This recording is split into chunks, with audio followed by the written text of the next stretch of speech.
Divisional bureau chief मलंग team की report के मुताबिक बलूचिस्तान की पब्लिक सेक्टर यूनिवर्सिटियों के वाइस चांसलर्स के वफ्द ने 27 अगस्त 2023 को निगरान वज़ीर-ए-आज़म अनवारुल हक काकड़ से कोयटा में मुलाकात की। निगरान वज़ीर-ए-आज़म अनवारुल हक काकड़ ने इतवार के रोज यूनिवर्सिटियों में सनती शोबे के तुलबा के लिए इंक्यूबेशन सेंटर्स कायम करने का कहा ताकि इन्हें असली तहकीक के मौका मिल सकें। आज कोयटा में बलूचिस्तान की तमाम पब्लिक सेक्टर यूनिवर्सिटियों के वाइस चांसलर्स के इजलास की सदारत करते हुए वज़ीर-ए-आज़म ने कहा, इन इक़दामात से सनतों को तरबियत याफ्ता अफरादी कुव्वत फराहम की जाएगी। इस तरह सनती इनकलाब की राह हमवार होगी। इस्लामाबाद से डिवीजनल ब्यूरो चीफ मलंग की रिपोर्ट के मुताबिक सुप्रीम कोर्ट ने गुज़िश्ता 40 दिनों में मुतअद्दिद ऐसे मुकदमात को खारिज कर दिया जिनमें कानूनी मवाद की कमी थी। हफ्ता को शेयर की गई तफसीलात से पता चला कि इस दौरान सियासतदानों के खिलाफ तौहीन अदालत की कार्रवाई भी खारिज कर दी गई। कौमी एहतसाब ब्यूरो नैब के कानून में की गई तरमीम के नतीजे में भी अपील खारिज हुई।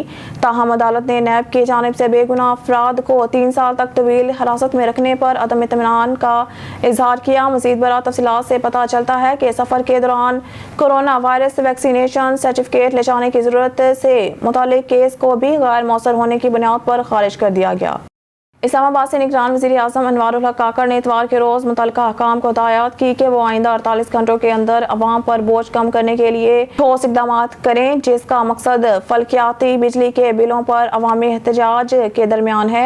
वज़ीर-ए-आज़म ने बिजली के ज़ायद बिलों की शिकायत के अज़ाले के लिए एक हंगामी इजलास बुलाया जो तकरीबन 2 घंटे तक जारी रहा। इजलास में तवानाई और बिजली से मुतल्लिका वज़ारतों के नुमाइंदों ने शिरकत की। बिजली की तरसील और टैरिफ के बारे में वज़ारत बिजली की तरफ से तफसीली ब्रीफिंग दी गई।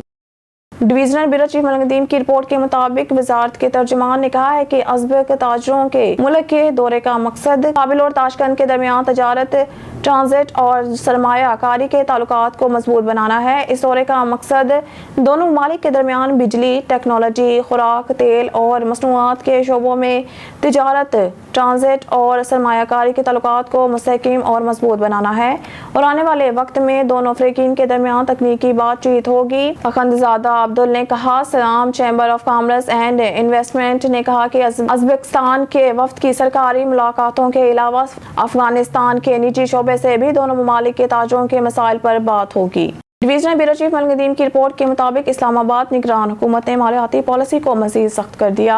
शदीद कुदरती आफात के अलावा सप्लीमेंट्री ग्रांट्स पर पाबंदी आयद कर दी है और मुंतखब हुकूमत के चार्ज संभालने तक फंड्स को दीगर मकासद की तरफ मोड़ने के लिए सख्त शराइत आयद कर दी है। माली साल 24 मौजूदा माली साल में पार्लिमानी मंजूर शुदा सतह पर किसी भी इजाफी गैर बजट के अखराजात के लिए कोई ज़मनी ग्रांट मंजूर नहीं की जाएगी ताकि मंजूर शुदा बजट की मुख्तस रकम के अंदर रहें। कम अज़ कम इंतखाबात के बाद नई हुकूमत के क़याम तक, सिवाय इसके कि अगर ज़रूरत हो एक शदीद कुदरती आफत का जवाब देने के लिए वजारत खजाना ने तमाम वजारतों, डिवीज़नों और मुतल्लिका महकमों और इदारों को एक मेमोरेंडम में बताया। न्यूज़ स्टूडियो से फिलवक्त के लिए इतना ही। मज़ीद न्यूज़ अपडेट के लिए देखते रहिए ऑन न्यूज़।